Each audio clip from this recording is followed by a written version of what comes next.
Final Fantasy Brave Exvius contains many features within its mechanics, and while I did cover some of its hidden ones, like variants, in a previous video, I think it's best if I cover the basics first. And so, where better to start than at the most fundamental basic of basics, team building. Why on earth did I even begin with something like variants anyways? Well, regardless, it's still pretty important, so make sure you check that out another time. I'll also be telling you some of the current available units that are probably the best in what they do as of this video's release. But if I took the time to do this for all of them, this video would be too long. So I think that it's best if I just make a video later for each individual row that details each character instead. Anyways, team building. Teams are important because of the whole united we stand, divided we fall thing. Of course, there are exceptions, like that one time someone managed to solo something, but still, the power of teamwork isn't one that should be underestimated. Remember that time in Final Fantasy IX where everyone teamed up and, wait, this could still work. Once in Final Fantasy Brave Exvius, we had an event where we went up against a formidable Beatrix, and won.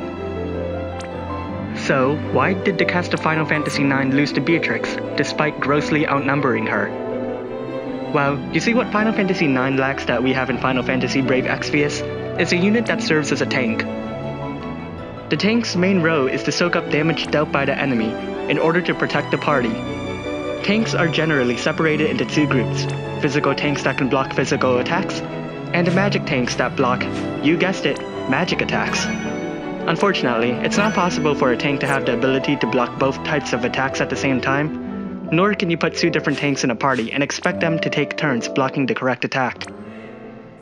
The most you can do is assign one tank to soak up either physical or magical attacks, while the other tank stands around and buffs the rest of your party or something. Regardless, a tank is still a pivotal role, so make sure you have at least one on your team. Now, currently, the best magic tank in the game is Paladin Ciso. Hallowed Aegis Charlotte is a tank that can switch between magic and physical tank rows, but that only sounds amazing on paper. You see, in order to get the most out of your tank, you'd build their defense so that way it maximizes either their physical defense or their magic defense. Well, their spirit, right? If you try to do that for Hallowed Aegis Charlotte, you'd end up with a half-baked setup. In that regard, it's better to build her as a physical tank instead. Some excellent physical tanks include Awakened Warrior of Light and Warrior of Dawn Galeth. And if you have a tank that soaks up the enemy's attacks, you will need someone to heal them so they can get back out there and take more attacks. Is this really humane? Regardless of its morality, it doesn't change the fact that a unit that can heal the team is essential. Nowadays, most healers can do the healing job, so the biggest way to stand out there is to have a healer that can do other things too, like support. Warrior of Light Lena stands out as a healer because of a few reasons. 1. She can triple cast white magic, meaning that she can cast 3 re-raises in a single turn, whereas other healers can only cast it twice. 2. Her limit burst is great. 3. She can give your party resistance against water and fire attacks, boost their spirit, boost their magic, and give them resistance against many statuses and ailments. 4. I've already enclosed way too much here, so I'll talk about her in a dedicated healer video. Now, having a tank and a healer is good and all, but it won't mean much if you don't actually beat the boss. That's where your damage dealer comes in. There are 3 different types of damage: physical damage, magic damage, and hybrid damage. Physical attackers rely on their attack stat and primarily hope to overtake the opponent's defense stat. You get one clue to figure out how magic attackers deal more damage. Hybrid attackers deal damage based off their own physical and magic attack, and are able to take advantage of their versatility.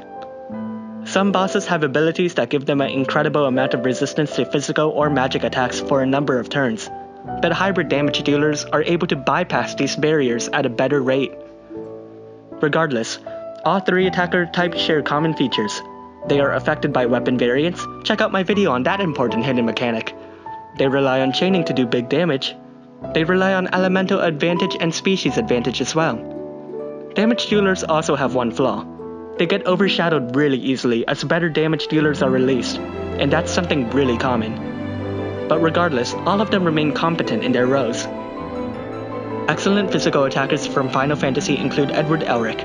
You know, from Final Fantasy The Full Metal Alchemist. He's not available anymore.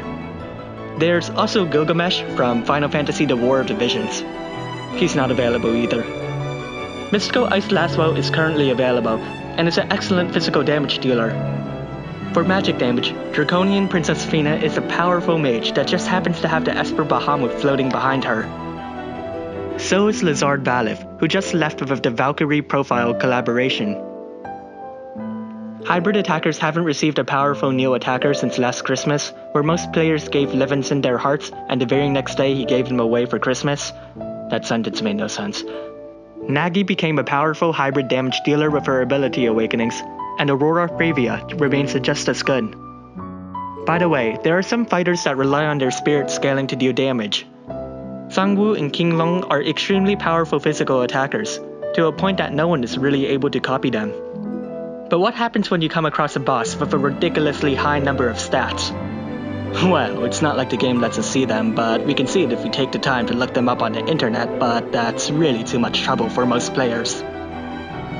Regardless, you can now lower those stats with a breaker, a unit dedicated to knocking off a percentage of the boss's stats. Riku II is an excellent breaker who can also support your team by increasing their limit burst gauge fill rate and giving your team evasion. She's also a competent damage dealer. Another excellent breaker is Katy Perry. She's not available anymore.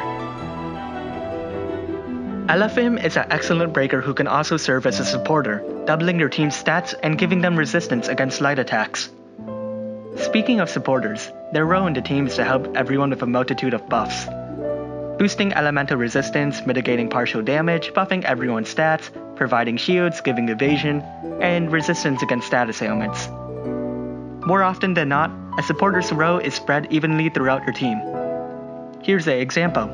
While neither Riku nor Paladin Ciso are really supports, they can still help your team. Ciso can boost your team's stats and elemental resist, while Riku can give them some extra bonuses. Currently, peer support units aren't widely used, though Lunafreya and Nicole of the Epsilon Star are excellent support units. At this point, we're getting to the zone of characters where the rows can be consolidated into other units. But still, I said I'd be covering every unit's row, and that's what I'm gonna do. So that brings us to a rarely filled row, that of a summoner. A summoner's job is to summon an Esper, which is normally used after your damage dealers reach the peak of their chain to do big damage. But let's face it, most people find that difficult or would rather use a unit dedicated to being a finisher. Regardless, Emperor Fu is an excellent summoner, though he's just fine as a unit. He can serve as a supporter instead. And also he's a limited unit who just may come back during the Lunar Festival or something. Yuna is a bit below him, and she can serve as a healer, a summoner, or a supporter. I mentioned finisher units, so I'll cover them next. These units can be absurdly powerful. They can deal massive damage in a single hit, but they heavily rely on having just the right gear and the right timing. You can't just use a finisher and expect them to kill off the enemy. They'll have to be used right at the end of a damage chain, where everything has been stockpiled up and is fit to burst. Cloud from the Advent Children banner can serve as both a finisher and a damage chainer, so he's one of the best picks. But honestly, your team composition may not always be able to fit in a finisher, due to a multitude of reasons. It's possible that the enemy might decide to go first, forcing you to throw in a healer. Then, if you can't finish off the enemy in one turn, you have to bring a tank to ensure that you don't get killed in turn 2. You probably need a breaker at this point, so let's slot that in. Then, you may want a supporter to further boost your team's survivability. Finally, you need at least 2 damage dealers, or 1 damage dealer and a chaining partner, in order to build up that damage. If you do want to bring in a finisher, you have to sacrifice one of these rows. I recommend sacrificing either the supporter or the breaker, though that's only if the enemy is resistant to breaks. Other than that, you might be able to sacrifice either the tank or the healer, depending on the boss. But 2 chaining partners are necessary to build up the chain so that the finisher can deal massive damage. Your friend unit is normally a second chainer, as that can be a powerful unit. And that brings me to the end of this guide. Though I've only covered the bare bones of team building in Final Fantasy Brave Exvius, I'll make sure to release a video that discusses each row a bit more thoroughly. Tell me in the comments which video you'd like first. Chaining is another important mechanic that I would like to cover at a later date. Thanks for watching. And make sure to subscribe and leave a like on this video so you can stay updated.